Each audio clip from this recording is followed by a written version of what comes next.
Aquarius, Sun, Moon, and Rising. Here is your reading for the week ahead. A little bit of a mixed bag, but instead of being these peaks and troughs, there's just this slight undulation. I would certainly say, as far as the air signs go this week, you're by far the better off. We start with the Three of Pentacles, the Lord of Work. Perhaps picking up projects that we'd shelved before in the end of 2024 and picking them up. Maybe a bit of a mixed blessing that. I say that because we have the Four of Cups, which is the Lord of Blended Pleasure. It's always interesting, the character in the Four of Cups. We're never quite sure as to whether the character is looking slightly despondently at the cups and ignoring the opportunities that the universe is bringing, or whether they're simply in meditation and contemplating and examining the things that lay in front of them. The reason that I mention that in tandem with the Three of Pentacles is there may be a relishing in picking up some of these old projects, getting back to a routine, getting back to work, getting back to school, getting back to a familiarity. For some of us, that might feel comfortable and, okay, I know exactly where I'm going, putting one foot in front of the other again. It's nice to just be falling back into this routine. For some of us, that might feel a little bit more arduous, a little bit more like trudging through mud. It's, oh, I've still got this to do. And this slight sense of not necessarily overwhelm, but this bit of a dark surprise of, oh, I thought I'd done that, or, oh, I didn't realize there's quite still so much to do on this project, on these endeavors. The Three of Pentacles is by no means a bad card. It often talks about teamwork, collaboration, and our long-term projects. So it's very, very fitting for the beginning of the year. Nicely matched with the Eight of Pentacles, the Lord of Prudence, a real sense, particularly financially, work-wise, career-wise, it being a very fortuitous week for you, Aquarius, almost certainly. And a good opportunity just to get your head down, just to start bending things to your will. The Three of Pentacles often talks about the architect or the architect's plans, as you can just about make out here. Is what are we building? And then the Eight of Pentacles showing the process of building it. So that's a really nice pairing. Sometimes we can have all the best plans, but we're not necessarily motivated, we don't have the prudence in order to sit down and get it done and get it into action. Or we have the opposite problem where we just start doing, creating and making, but we don't quite know where we're going with it, or we don't have the vision of what it may look like. So it's really nice to see that actually you've got both in tandem, but in the ways that the Four of Cups represents, because it lands slap bang in the middle of those two. For some of us, that's going to feel kind of reassuring, bring about newfound feelings of stability, of security. Okay, I'm really enjoying just rolling up my sleeves and getting stuck into something again. So the majority of us may feel that. There will be inevitably a small handful of us, and it's more to do with, do we feel excited about it? Do we feel motivated to do it? Is this actually what we want to be doing? And there's often it can be quite pronounced, can't it? If we have a break from something, we come back to it. It's really telling if we're going, ugh, not this again, or, oh, actually, I'm really looking forward to picking that back up again and seeing where this takes me.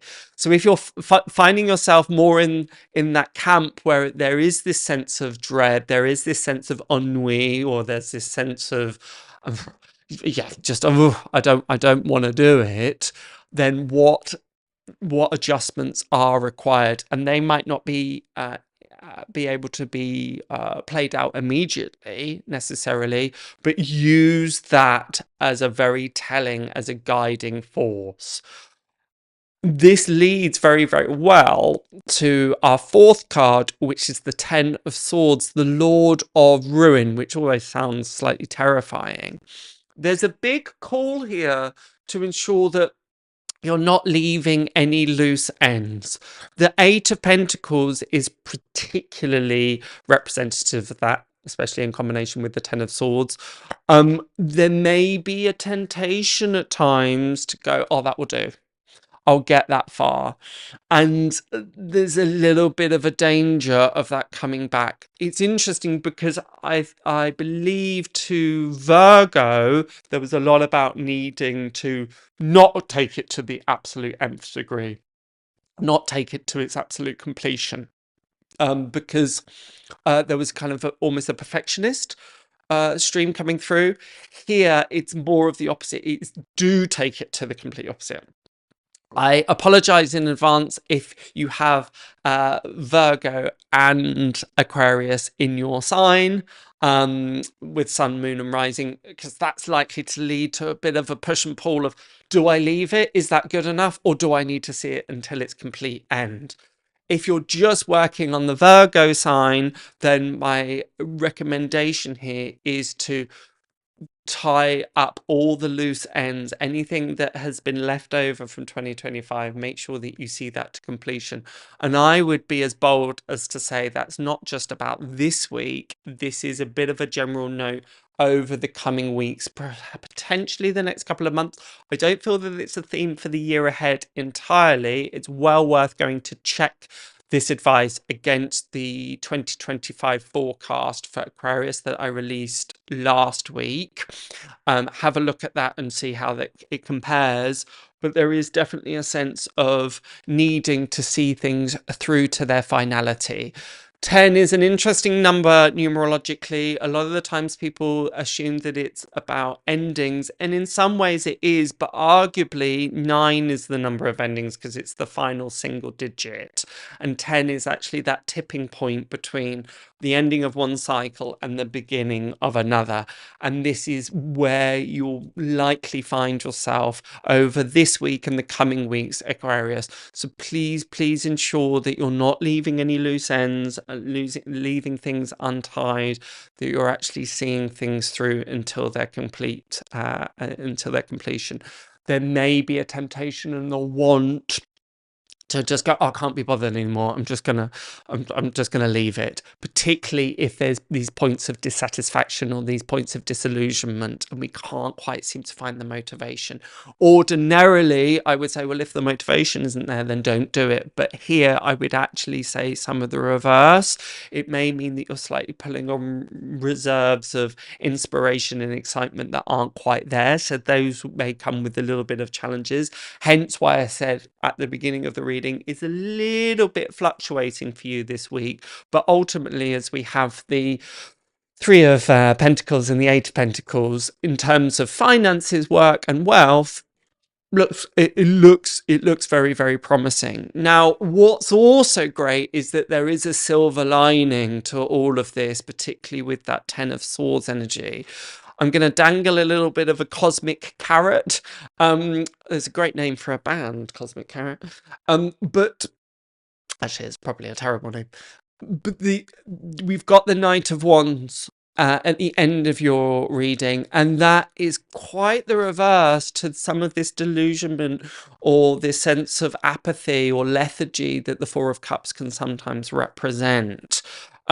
It's interesting, the Four of Cups, because 4 is the number of stability and cups are about the emotions, and usually we'd say, oh, well, that's a great combination, it means stable emotions, and it can mean this place of quietude and contemplation, and if you're there, great, stick with that. But if you're finding that it's leading to stagnation, remember that if water is kept still and stable, it leads to a point of stagnation because there's no new energies that are coming in. If that is happening, then I implore you to see things through to completion. Don't leave things half finished, because there's a sense that if you do, then the rewards may come in the form of the Knight of Wands, which is motivation, excitement, exploration, travel, being able to broaden your horizons. But if you try and get to that point prematurely, then this is where you're likely to stumble. Things are likely to trip you up. And those things that you thought were in the past and dead and done are likely to rear their head again in the near future, and to somewhat of your detriment. This Ten of Swords, again, a theme that has been coming up for a lot of people a lot of star signs, and you're no exception, Aquarius, is because we have the pentacles here, which is health and wealth, but it can also be about any projects. It could be projects on the home, it could be anything that is tangible that we're spending our time, energy, and effort to. The pentacles is the element of earth, so these are the things that we can touch. They are manifest in our lives. They're the literal things that we can touch and change and shape. Because you have that in combination with the Ten of Swords, um, you may find that that could be as kind of gross as leaving a job, or coming to the end of a project and saying, right, this is the full stop. This is me wanting to start a new chapter, which then brings excitement and expansion. I'm just going to repeat myself a little bit before I close. Don't try and get there too soon. There's going to be a temptation to shortcut that and say, oh, I can't be bothered with this, I want to get to there. But I feel that the sense of dissatisfaction will only intensify if you're not wrapping up, not tying the bow, if you're not crossing the T's and dotting the I's. In addition, you may very well burn some bridges that you can't then repair. So if there are any endings, please ensure that you're dealing with them in, a way that you won't then later regret. Very, very, very important.